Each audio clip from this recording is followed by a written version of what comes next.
Okay, let's talk about feel. When people say my dog has feel, what does that exactly mean? To me, feel is based on bubbles, not bubble bath, just bubbles.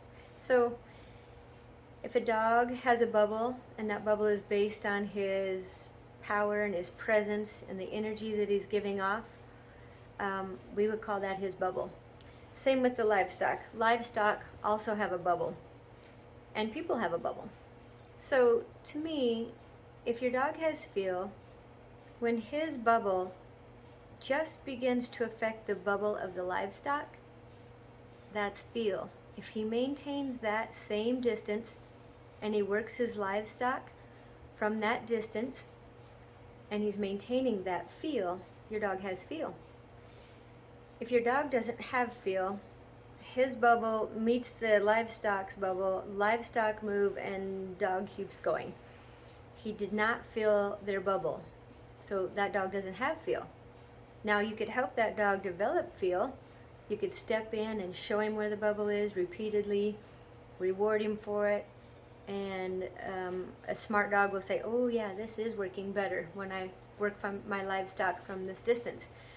But if the dog just doesn't have feel and he's going in, then your job is to be the feel for the dog. So when the dog goes in and his bubble affects the livestock, but he doesn't see it or comprehend it, and he goes on through that bubble, you need to be there so that when his bubble touches theirs, just before they begin to be affected by him, you could stop him or slow him down into a real nice pace. You would become the feel for the dog. So you can handle that dog and he can still be very successful, but he's just depending on you to help him find his feel, or to be his feel, I'm sorry.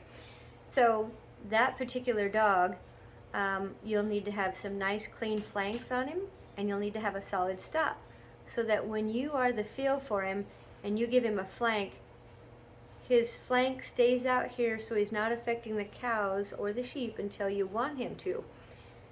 So if a dog had a slicey flank and no feel, that creates other problems that you'll have to deal with later. But we're just talking about feel. So if your dog has feel, your job is greatly reduced because you don't have to be there to help him find that feel and maintain it.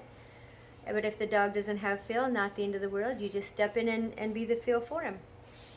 So a lesser dog that doesn't have as much power and as much presence, he can work his livestock from a much closer distance because the livestock are not feeling it until he's right close. And the same is true with people. You might step into your dog and you have a lot of power and a lot of presence, and the dog says, yep, I feel that. Or you might be somebody that doesn't have as much power and presence, and you step into your dog and the dog says, oh, there you are. So it's, to me, feel is when the bubble of one person, dog, or livestock touches the bubble of something else, and that is where feel is generated, created, and it's just magical when person, dog, and livestock all are using their feel to orchestrate a dance between the dog and the livestock and the person, and get the job done, or in a trial manner, whatever. But to me, that's what I would consider feel.